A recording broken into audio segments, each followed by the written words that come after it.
Primeiro Salão Rio de Interiores. Para compor a mesa 3, com o tema Móveis com História, um olhar contemporâneo, convidamos Lívia Breves.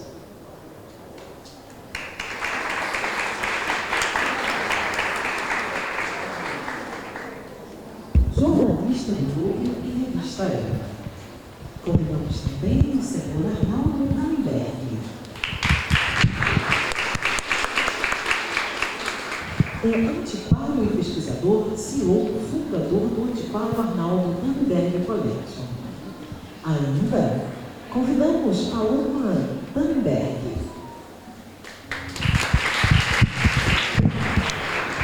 Fundadora e curadora do AT Studio, lojas de móveis e objetos europeus antigos. Muito obrigada. Obrigada. Olá, boa tarde. Prazer estar aqui com vocês, com eles dois que eu adoro. Eu já tive o prazer de entrevistar algumas vezes. E sou sempre encantada com o acervo deles, um completamente diferente do outro, inclusive. E também como foi essa... Enfim, é uma coisa que já vinha do seu pai, que você seguiu e que depois você começou a seguir também. E cada uma com um acervo e um público completamente diferente, né? E eu acho que a gente podia começar falando disso, dessa construção, tanto de acervo quanto desse público, né? Que, enfim, um acervo que vem muito com o DNA de cada um de vocês e também com um público diferente que vem. Me conta um pouquinho, pode começar. Boa tarde a todos. Prazer estar aqui no Rio de Janeiro com uma gente tão bacana diante de mim. Uma honra para mim estar diante de vocês. Eu sou eu sou a segunda geração de antiquários na minha família. Primeiro foi o meu pai, que tinha muito como um hobby, e mais tarde ele se profissionalizou mesmo e depois me convidou para trabalhar com ele. Eu era advogado, deixei de ser rapidamente para embarcar num negócio familiar, que mais tarde se expandiu, hoje em dia com a Paloma, no AD Studio, e o meu filho André, no Arnaldo Dannenberg Collection, que é capitaneado por mim. Então, quando eu falo do garimpo, quando eu falo da restauração, eu não posso abrir a boca sem falar do estudo, do aprofundamento. Quando eu saí do escritório da advocacia que eu trabalhava, que era algo muito, muito específico, eu procurei a grande papisa do mobiliário brasileiro, a autora Tilde Kant. E com ela eu fui estudar a história do móvel brasileiro, estudar o móvel brasileiro, percorri depois, mais tarde, também com ela, né? Quando ela me convidou para trabalhar com ela no século XIX, porque eu fiz 2 cursos com ela. E eu enchia, eu dava carona, eu tinha um Fusca branco, levava ela para cá, levava ela para lá. Era uma senhorinha, ela e o esposo. Então ela falou, bom, esse rapaz aí, 24 anos na época, imagina, ele está querendo alguma coisa sério, né? Porque você não pode se enfronhar num assunto sem dominar esse assunto, né? Você não pode ir numa lavra de diamante e não conhecer um diamante bruto, senão você vai encher os bolsos de cascalho, correto? Então, essa minha mania de perseguir a consistência, de perseguir esse saber, me levou a procurar e achar a Tilde Kant, né? E ela deu o braço e pesquisamos o Rio, todo o Vale do Paraíba, as Minas Gerais, né? E com ela eu fui assistente dela nesse livro do Móvel no Brasil. O nosso tempo não é muito e são 42 anos de história, então eu vou abreviar. A partir daí, eu comecei a expandir minhas pesquisas, eu visitei Portugal, eu visitei a Bahia inteira, eu pesquisei a Bahia, todas as igrejas da Bahia. Por quê? Porque a partir de um determinado momento, teve uma história muito interessante. Eu tinha uma loja com o papai, né, na Rua do Lavradio, 128, que foi onde nós começamos. O papai tinha tido uma, depois viemos para essa outra. E uma ocasião, a Tilde entrou na loja e eu, muito prosa, né, daqueles meus 20 e poucos anos, né, fui mostrar para ela um móvel Art Deco, 1940 e tal, brasileiro. Ela olhou para ele e falou, mas isso é moderno. Eu falei, uau. Para mim era o suprassumo da antiguidade, né?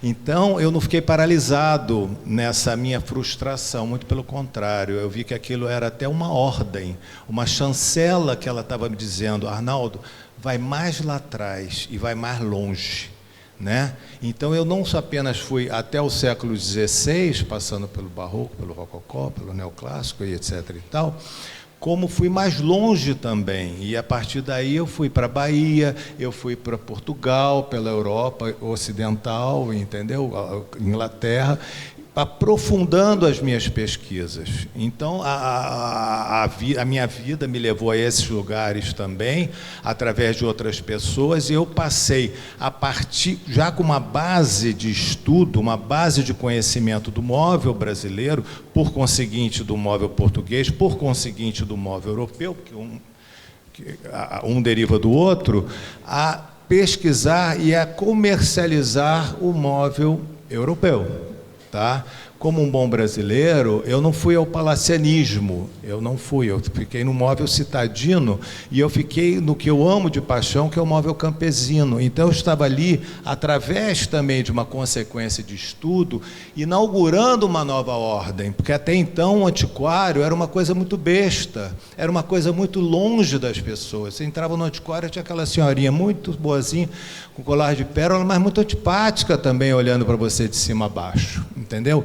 Então o móvel que ela vendia era também aquele móvel todo palaciano, todo empelotado, que é muito bonito lá em Versalhes, é muito bonito no Hermitage, etc. e tal. Então aí eu já estava impondo a mim mesmo a minha ordem de ser, entende? O meu querer, e o meu querer, eu sou um burguês, eu sou um homem da cidade, e admiro profundamente tudo que é do campo. Entende? Essa manufatura campesina, como ela é bonita, né? E como ela nos dá pistas também de um estilo. Então, é o seguinte, a partir daí, a vida me levou não mais a Petrópolis, não mais a São Paulo, não mais a Salvador, mas sim a Londres, que foi o meu primeiro pouso de garimpo, pelos leilões, e através dos leilões, eu já ia nos leilões lá de dentro, lá do interior, buscar aquele móvel campesino, pois ele já me atraía, né? Então você vai atrás dele, né? E de Londres eu parti para Paris, começou até numa palestra que eu dei na embaixada, depois na Sorbonne, nos liceus, falando do móvel brasileiro, mas aí também surgiram oportunidades de eu me radicar ali. Também fiquei algum bom tempo ali, foram uns 4 anos, eu acho, e mais tarde, há 20 anos, 22 quase, dependendo, eu estou estabelecido em Bordeaux, que é também uma cidade bem interessante, francesa, menor. Então, a vida do garimpo é o seguinte, eu não quero escutar o que ele está me dizendo, eu quero saber o que eu estou percebendo daquele móvel. As histórias, aliás, que eu escuto, vou te contar, tem que cortar 90% delas, porque é uma mentirada danada. Mas algumas coisas também vêm a mim como fonte, entendeu? Então, cabe a mim depurar o que eu estou vendo, entende? E outra coisa que eu acho interessantíssimo, o museólogo está no museu, que eu amo de paixão, né? Os nossos museus, aprendi muito nos nossos museus aqui do Rio de Janeiro, do Brasil, ele tem 6 meses para decifrar um móvel, né? Comigo não, é decifra-me ou eu te devoro. Se eu não tiver em 2 minutos naquela feira, corrida, cheio de comerciantes, cheio de casca grossa, cara, muito esperto, querendo passar você na frente, passar na tua frente, né, para pegar aquele imóvel, eu tenho que saber se ele é bom ou não. É muito pouco tempo, o que é um desafio para a nossa percepção, para a nossa sagacidade, entendeu? É o olhar de lince, aquela moça de azul que acabou de entrar, é o rapaz ali de camisa verde, entende? Torna-se um desafio para nós, entendeu? Então eu costumo dizer, o garimpeiro, ele tem esse olhar de águia, sabe? Ele olha longe e ele olha certeiro, ele vai lá atrás. Eu me lembro que uma ocasião, uma feira, não tem muito tempo não, na França, quando eu vi 1h da tarde, eram 12 quilômetros que eu tinha andado. Eu vi no telefone, quer dizer, é um espetáculo isso, né? São 12 quilômetros de adrenalina, né? Então, a nossa vida em conjunto, que a Paloma mais tarde, desde pequenininha ela ia comigo, mais a passeio do que outra coisa, e agora há um bom tempo já como minha companheira de garimpo, né?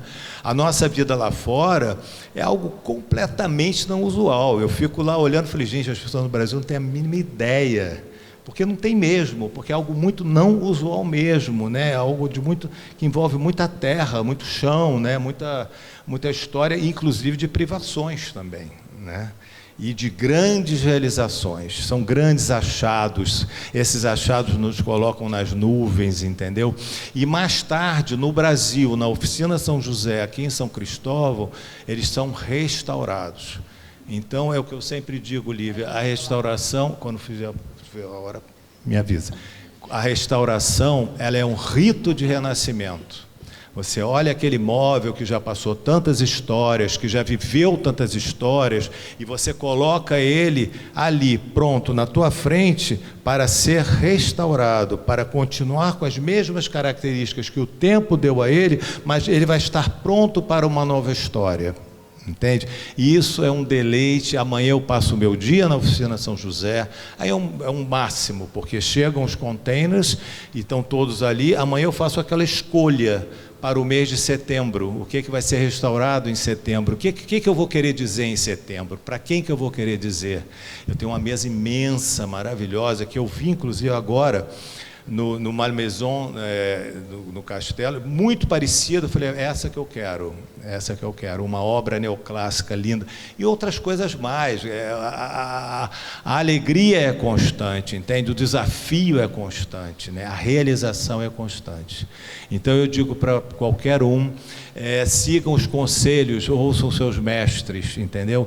E vocês também, tendo alguém diante de vocês, não se acanhem em dar muita força para aquela pessoa, porque aquela pessoa acredita na tua palavra e ela vai adiante. Eu acreditei na minha mestra, entendeu?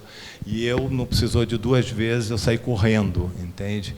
E hoje em dia eu sou um homem muito realizado na minha profissão. A minha profissão, ela é completamente amalgamada a mim e eu a ela.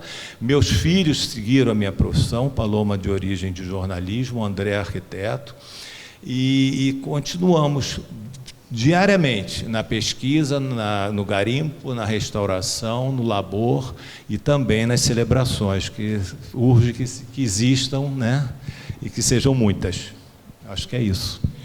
E me conta, Paloma, como foi que você foi fisgada por esse... Quem foi seu... Enfim, acredito que tenha sido seu pai, né? O meu mestre é você, no caso. Dele. Me conta. Eu acho que, por ter sido filha de antiquário, muitas pessoas perguntam, e neta, mas muitas pessoas perguntam, você fez arquitetura, né? Eu falei, poxa, não fiz. Fez belas artes. Olha, também não fiz. Eu fiz jornalismo, desculpa, mas essa é a realidade.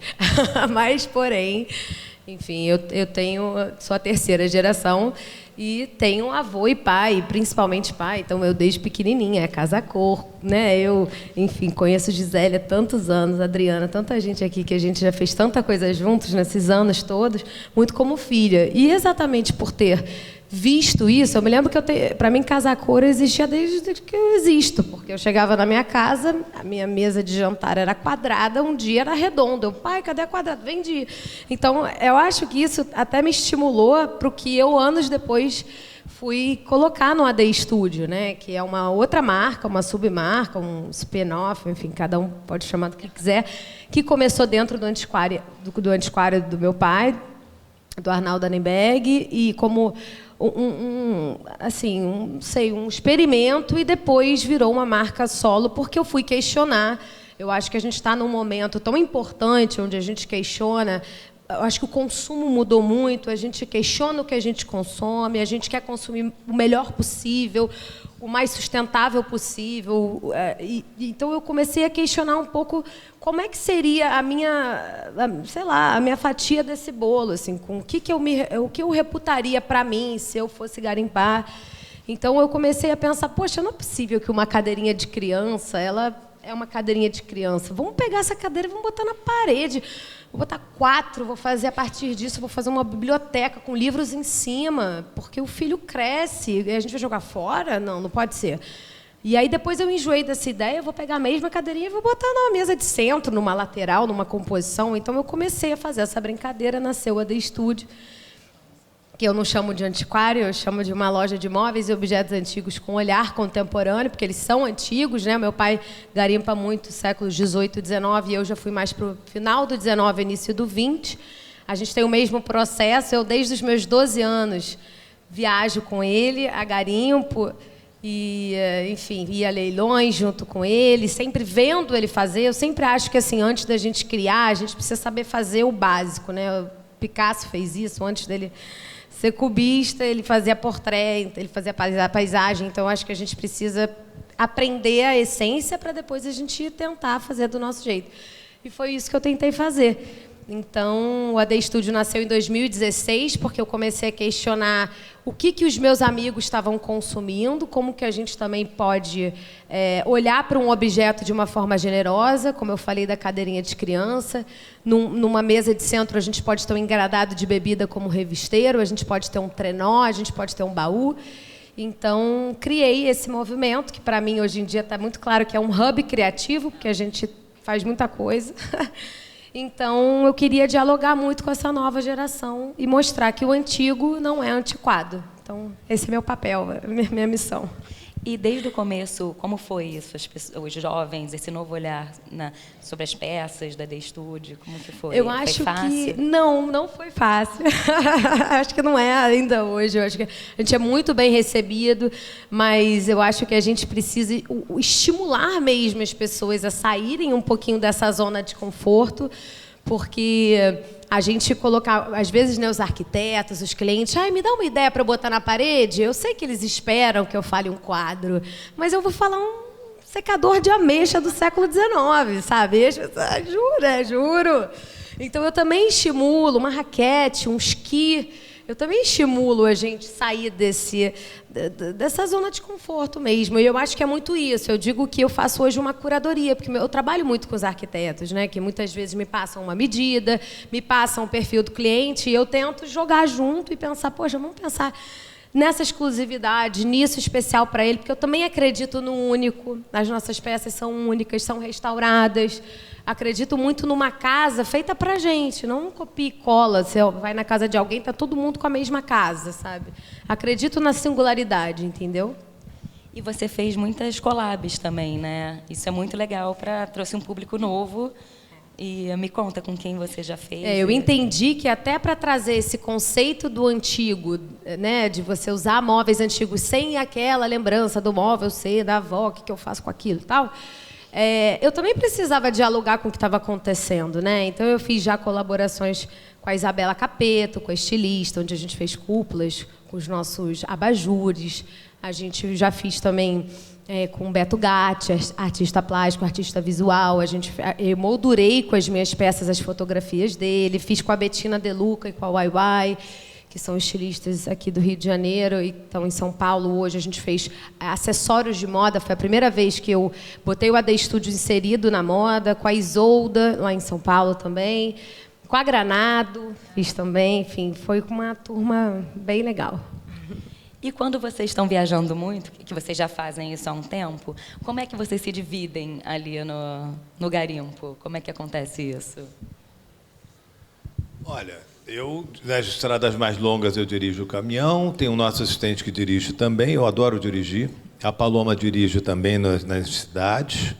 E a gente segue em frente, acorda bastante cedo, 5 horas da manhã. A gente disputa quem acorda mais cedo. Eu não sei por que ele faz isso comigo, mas ele fala assim, às 5 horas vamos tomar café da manhã. Aí ele, 10 para as 5, está lá. Aí eu chego 5 para as 5, ele já está lá com cara de que já tomou 3 cappuccinos. Eu falei, não, amanhã eu vou mais cedo. Teve uma hora que eu falei, pai, pelo amor de Deus, eu não quero chegar aqui 4h30, cara, eu preciso dormir. É uma concorrência. É um grande dever de casa. E isso envolve muita disciplina, muito afinco, muita força de vontade. Mas eu acordo, eu tomo um banho gelado lá no inverno, que eu sempre tomo mesmo, e numa alegria imensa, gente. Para mim é um grande prazer estar ali, como é um grande prazer ver esses móveis restaurados, como é um grande prazer ver esses móveis apresentados pelos nossos arquitetos. A Gisele sabe muito bem disso. isso. É uma parceira de anos e também cumpre a mim dizer, estou diante de vocês aqui, o quanto o arquiteto nos leva além, o quanto eles falam, né? Eles casam com aquilo que a gente acredita, não é o que eu vendo aquilo que eu acredito, né? Esse é o grande... É minha grande missão mesmo, sabe, de fazer aquilo que eu acredito e formar jovens também no ofício da restauração. Vamos lembrar que na Oficina São José são 16 funcionários, 14 artesãos, um historiador, que é importantíssimo lá, e o chefe da oficina, entende? Isso com pandemia, sem pandemia e por aí vai. Respondi? Respondeu. E como foi quando você percebeu que a Paloma tinha virado uma... Desde pequenininha. Ela sempre foi comerciante, sempre. Uma vez na banca de jornal, tinha desse tamaninho. Queria uma revista da Xuxa, que era tudo muito caro, né? E mesmo se eu tivesse dinheiro, eu não ia gastar com aquilo. Aí eu falei, Paloma, não dá, é muito caro. Eu dizia na lata, e o jornaleiro olhando. Aí ela olhou para o jornaleiro, mas você não faz um preço melhor, não? Ela tinha desse tamaninho. E aí foi. Pronto, estava pronta para ir para as viagens. Não, e fomos para Londres também. Lá em Billingham tinha uma Sotheby's que vendia os móveis campesinos. E ela ia, e ela olhava, e ela, bingo, achando que estava no bingo. Aí ela vibrava. 6 meses depois, o leiloeiro, e a sua filha? Foi, está no Brasil. Quer dizer, ele sempre foi entusiasmada e sempre trabalhou muito. E outra coisa, carrega um caminhão como ninguém. Sabe montar tudo dentro do caminhão, porque quando você faz uma viagem de 4, 5 dias, se você não monta direito aquilo ali, não vai caber nada lá dentro, entendeu? Então, vamos combinar que a Vogue é muito bacana, que está todo mundo perfumado também é muito bonito, mas tem um mundo lá atrás, que a gente não vai no Marché Opus em Paris, aponta, pega um táxi e vai embora para casa. Não, a gente faz o que o outro lá na França também faz, mas eu vou além dele, entende? Fora isso, aí é uma trabalheira danada. Vai para Bordeaux, guarda tudo em Bordeaux, ou no Pays Basque, que a gente tem um depósito, ou na Holanda. Hoje em dia são 3. Tem uma história que eu acho que ali foi bonito, né, que responde muito a sua pergunta, porque antes de existir o AD Studio, eu ia como assistente dele para garimpar o que era importante para o antiquário na época. Então, a gente ia com uma lista, tem que comprar escadas, tem que comprar mesas, tem que comprar opalinas, tem que comprar cristais.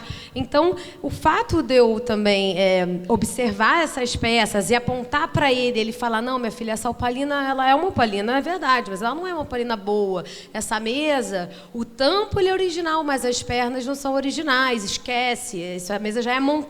Então, eu acho que esse treino foi muito importante, né? Então, teve uma vez, eu mais nova ainda, ele queria muito encontrar uma opalina X, neoclássica, que era super importante para aquele momento. Naquela viagem, a gente não tinha encontrado.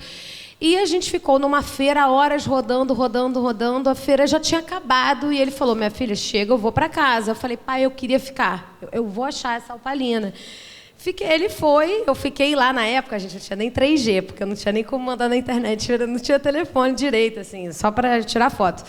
E aí eu rodando, fui num comerciante que tinha um armário gigante, embaixo daquele armário, eu vi uma opalina. Eu falei, eu acho que é essa opalina. Tirei uma foto, aí eu me lembro que eu fui meio Forrest Gump, assim, pro hotel, saindo correndo, mostrando para ele, bati na porta dele, eu falei, pai, vê se é essa. Aí ele olhou, ele falou, aqui nasce uma antiquária, você achou a opalina. E isso, para mim, foi muito especial, né? Porque aquilo virou um desafio para mim de vida, assim, porque ele já fez tanto, eu pensava, tá na hora de eu me esforçar mais, né?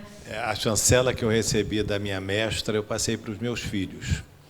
Né? Que, na verdade, todos nós precisamos de uma chancela, né? Precisamos de alguém que diga para a gente, vai, segue, vai, Carlos, vai ser gosto na vida, mas vai, né? Siga adiante, né? Então, foi isso, tanto ela quanto o André. E quando você começou a ter o seu próprio acervo, com que peças você começou e em que momento você viu que você já tinha um acervo que já não combinava com o que o seu pai queria? O AD Studio nasceu de umas brincadeiras, uns experimentos que eu fiz dentro do acervo dele. Eu escolhi, fiz um recorte de peças mais campesinas. Meu pai sempre gostou de garimpar.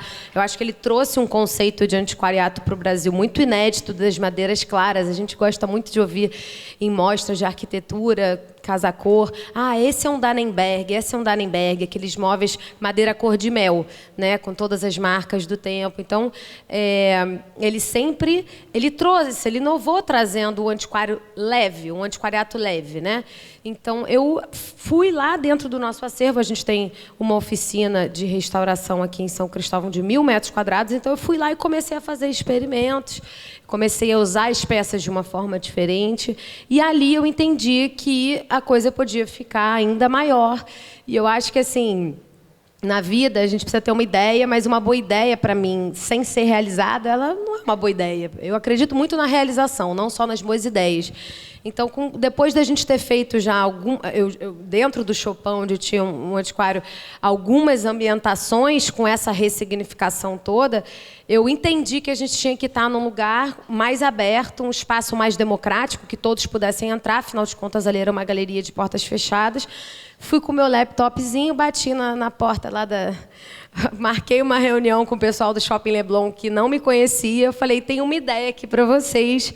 E aí, cavei, e eles falaram, você quer fazer uma loja? Então tá, eu te dou 3 meses de uma loja aqui que eu tenho de 360 metros quadrados. Você topa? Aí eu falei, meu Deus do céu. Topo, claro, mole. Depois que eu pensei, meu Deus, 360 metros é loja pra caramba. Uma loja de shopping tem 50 metros. Enfim, essa brincadeira de 3 meses virou 10 meses.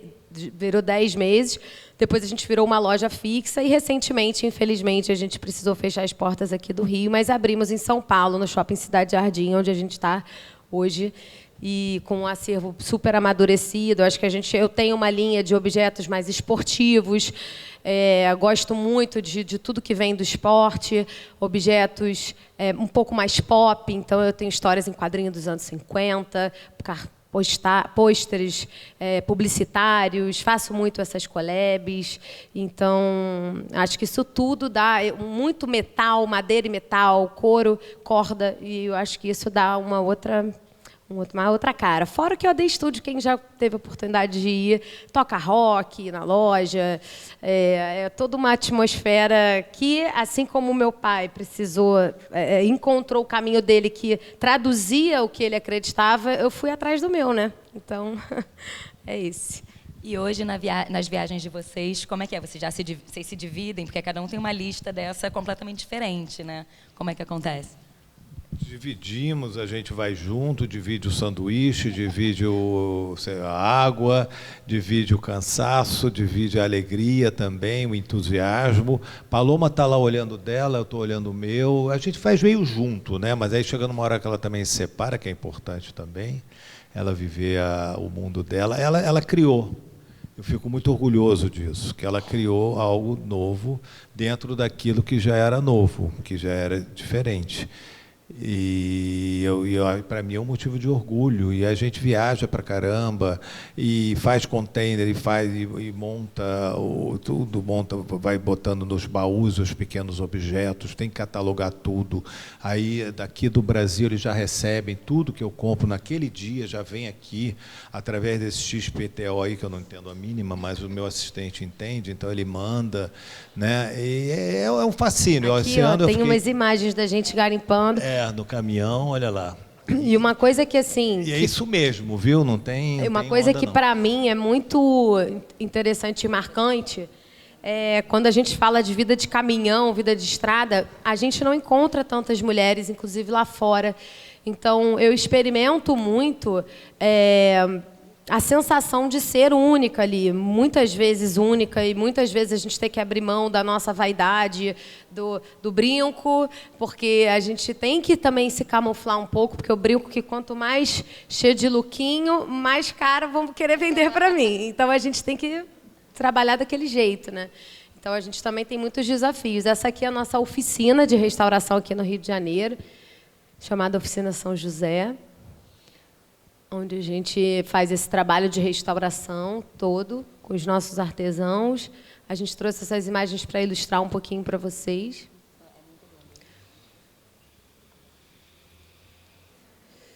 Ali que a gente também escolhe as peças que vão para a loja, digamos, as nossas coleções. É o que eu vou fazer amanhã. É outra linguagem lá fora. Não tem anel, não tem isso. Você vai com outra roupa, você vai com tênis, você vai bem à vontade. Aqui é o Colection, em São Paulo, na Rua Groenlândia. Eu estou lá desde o ano passado. Começamos ali é a minha sala. Começamos na Consolação e em maio do ano passado fomos para lá. Aqui é o Colection, tá vendo? Como é tudo muito despojado, né? Mas de uma linguagem diferente. O AD Studio foi além, entende? Do que é despojamento, do que é século XIX, ele é um pouco do XX e XVIII também, por aí. Pode seguir as bombones, que eu gosto muito, o barco, que eu adoro, também eu gosto muito de barco. E por aí vai. Pode seguir, por favor. Igual também, ali tem uma cômoda portuguesa, barroca, tá vendo? Castanho, meados do século XVIII, já foi embora a cômoda, mas é uma mistura, né? É uma composição que existe, e quando você persevera naquilo que você acredita, quando você persevera nas suas composições, isso cria uma linguagem, né? É uma repetição, né? Essa é a minha sala, né? É a minha sala atual, pensei que era do outro antiquário.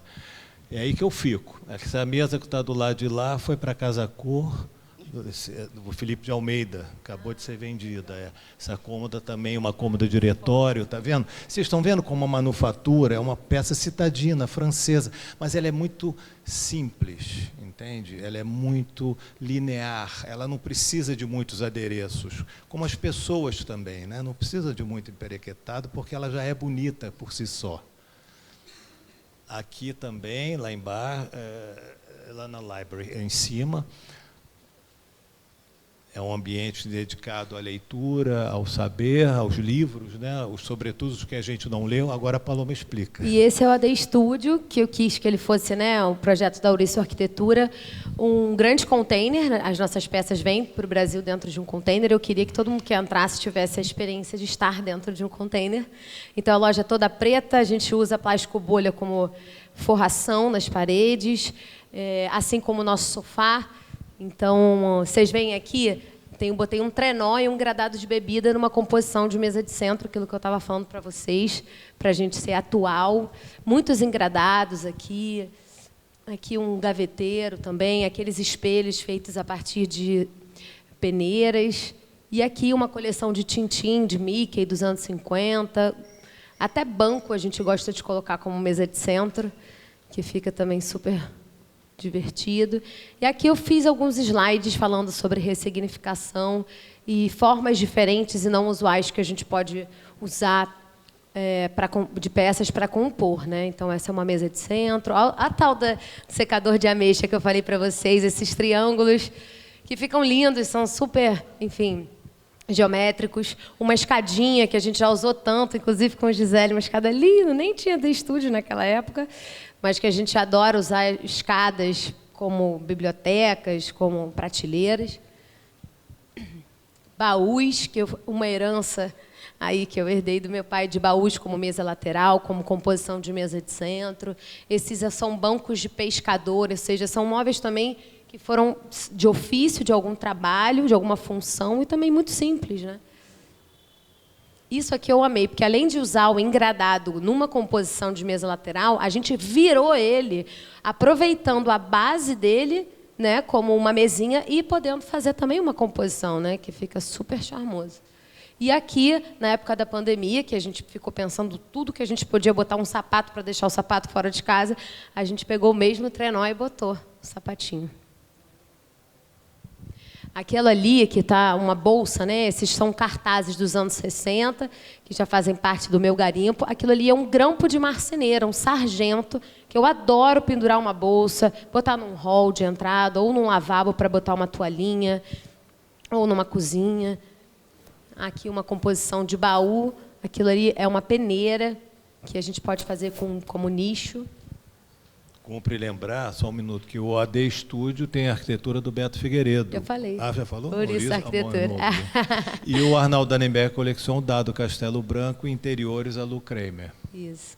E aqui, aquele mesmo engradado que a gente tombou lá no outro slide, a gente fez aqui como se fosse um pequeno armário, fazendo essas composições com aquele mesmo sargento, agora para colocar os livros. E aqui, adoro maletas abertas da gente fazer uma pequena composição de bar também, que eu acho que fica super charmoso. Ainda dá para botar um quadrinho atrás. É isso.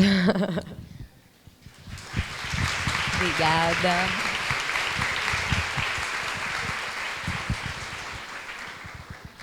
Alguém tem alguma pergunta, quer comentar alguma coisa com esses dois craques aqui no garimpo?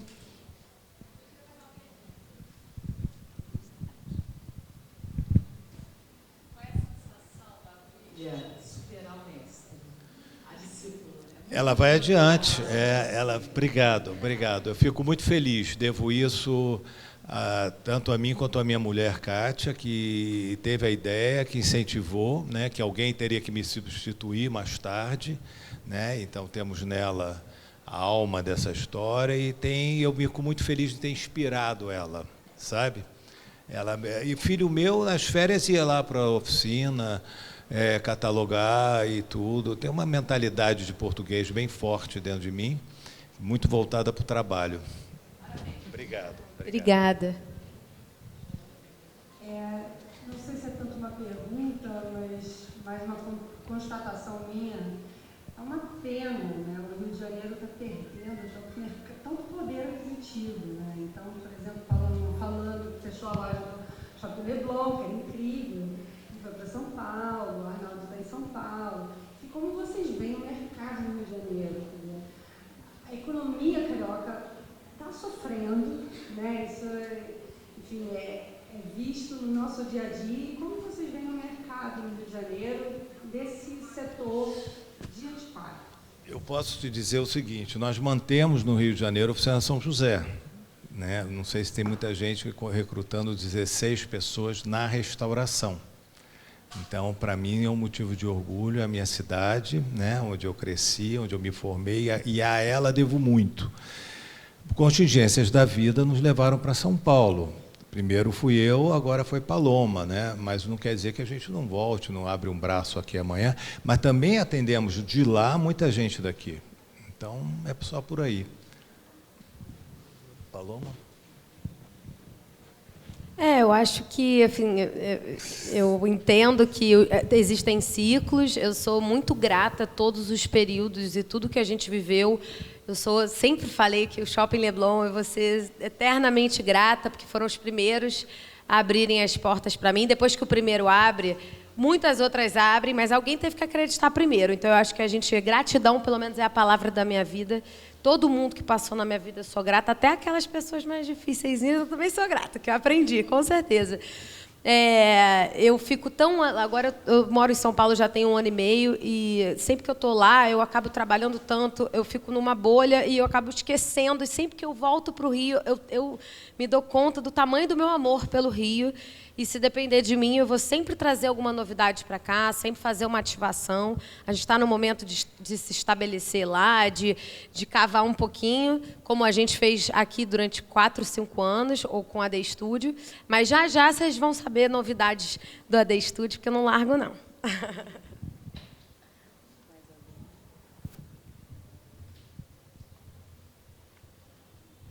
Como vocês falaram, todos os móveis têm história.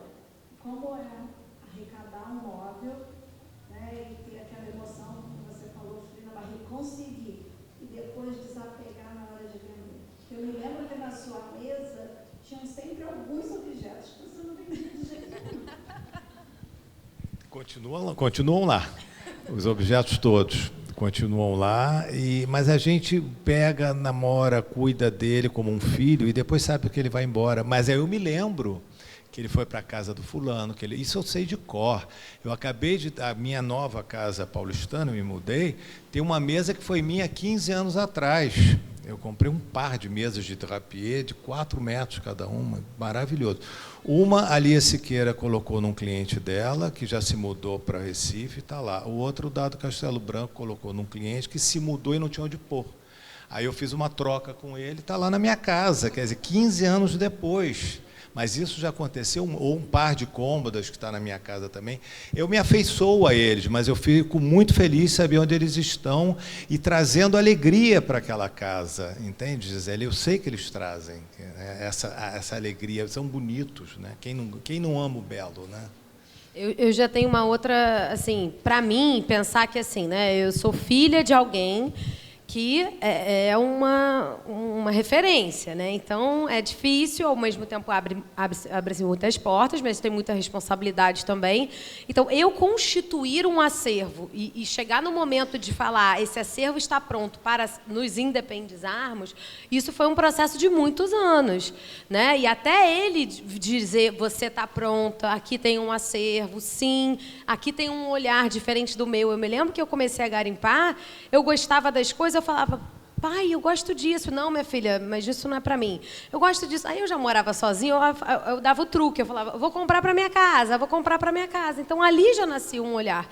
Então, eu tenho ainda um sentimento de muito êxtase quando eu encontro coisas que eu tenho certeza que aquilo é um AD Studio. A parte do desapego, eu sinto, mas, ao mesmo tempo, eu me sinto muito prestigiada quando as minhas escolhas agradam as pessoas. Então, eu acho que o desapego ele nem está presente por conta disso. Porque eu penso, caramba, que máximo. Eu já faço as minhas escolhas, aí as pessoas gostam, e são escolhas diferentes, mas são complementares, então... Uma vez eu falei, não, tudo bem, mas o móvel sai pela porta e entra pelo bolso, né? Até porque alguém tem que pagar essa conta, né? Então... Mais alguém? Tem alguém?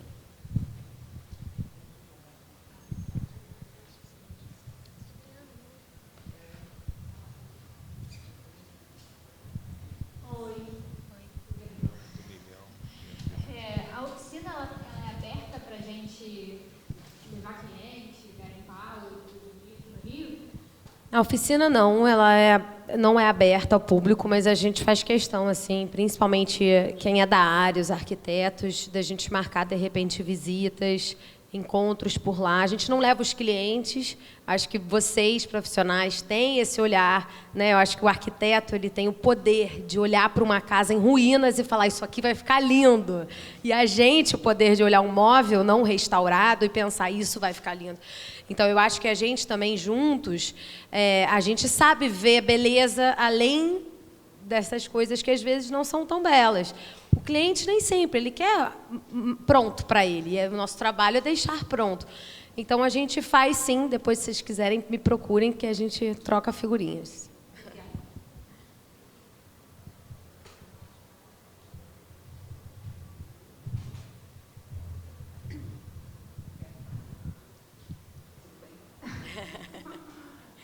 Aproveitando um pouquinho que a Gisele falou, nessa questão do ciclo que as peças têm, né? E eu acho que é muito interessante, importante o trabalho de vocês nos dias de hoje, que a gente tem uma questão aí do mundo que tem que se sustentar, né?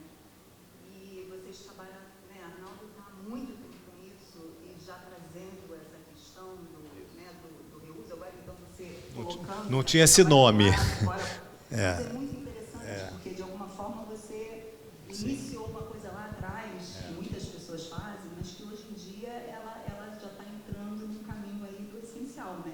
Sim. Que a gente tem que ter esse pensamento. Quando você fala, então, que o móvel vai, daqui a pouco ele volta, foi para a casa de um e faz as trocas, né? Eu achei muito importante o quanto, e eu nunca tinha muito me dado conta disso, sabe? Você começou a falar, eu falei assim, gente, olha aí, o caminho é um pouco esse. Lógico que a gente tem indústria, que a gente tem, paralelo a isso, a gente tem um mercado, a gente tem uma economia, mas esse mercado é muito importante, muito, para também incentivar essa questão que a gente já tem investido, né, na área da indústria de roupas, né, que as pessoas estão trabalhando mais dessa forma, né, nos brechós, essas coisas, mas o antiquário, ele realmente é muito importante. Tanto no propósito quanto na estética, são nichos complementares. Você tem uma casa que mistura antiquariato, como mistura o mundo contemporâneo também, e um levanta a bola do outro. entende? É tudo complemento. Agora, essa coisa que há muitos anos realmente eu faço, de dar um novo tempo para esse móvel, do que ele ser fadado a um pegar fogo, a um deixar para lá, não, porque ele vem com toda a história dele. E não é só esse móvel, é você com a sua história, o café da manhã, que todo homem é uma história. Todo homem, perceba a sua história, o seu café da manhã, com quem você esteve, o que ela estava usando, o colar, como era aquilo, como era aquela pessoa, entende? Então, a gente se der conta de tão poético que é o mundo, também, ou não, mas também é, entende? Como ele é interessante, como ele é cheio de vida, né? Então, essa ânima que eu dou aos móveis, eu converso com os móveis nas minhas crônicas, eles brigam um com o outro, dá um bafafá danado. É um espetáculo, entende? Porque a gente está dando ânima à vida, né? Ao mundo, né? Está dando a alma a todo esse mundo que a gente vive. Porque a própria Paloma coloca, né? Trouxe o Belo para a primeira de Amês, né? Que faz poesia para isso, em utilitários ali, que você faz um biuso e atualiza aquela peça, né? Traz para um outro olhar.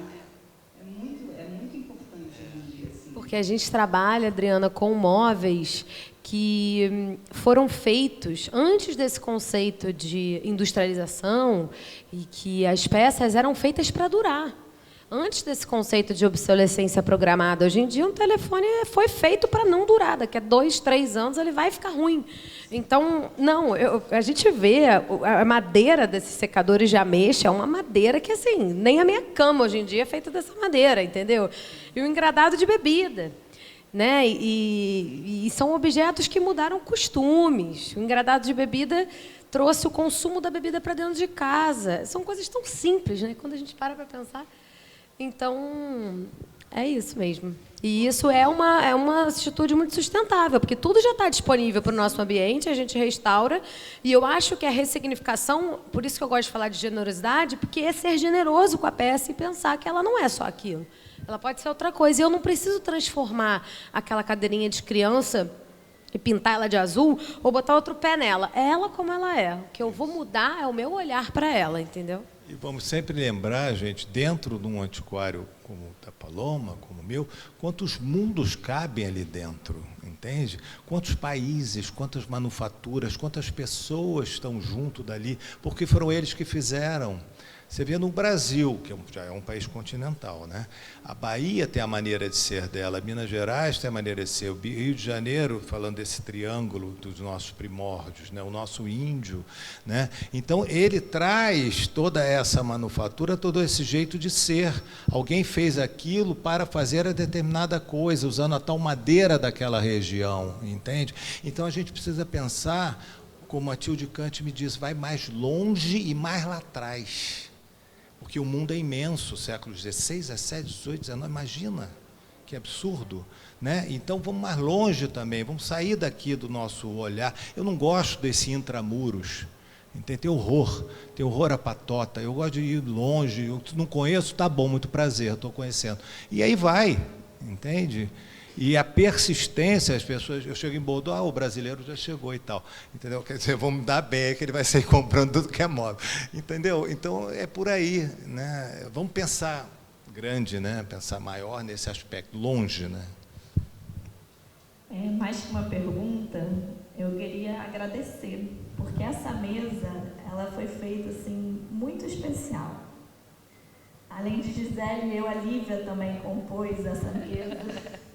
E eu gostaria de agradecer porque são móveis com história, é uma família com história, são amigas com história, e são novas amizades com história. Então, assim, eu acho que essa contação de história do ir além, de ir buscar lá para trazer para cá, então esse apego e desapego, tudo isso acho que nos fez viajar junto com vocês, para dentro desse caminhão, para esse garimpo, trazendo aqui para o Rio esse convite da Paloma para visitar o espaço São José.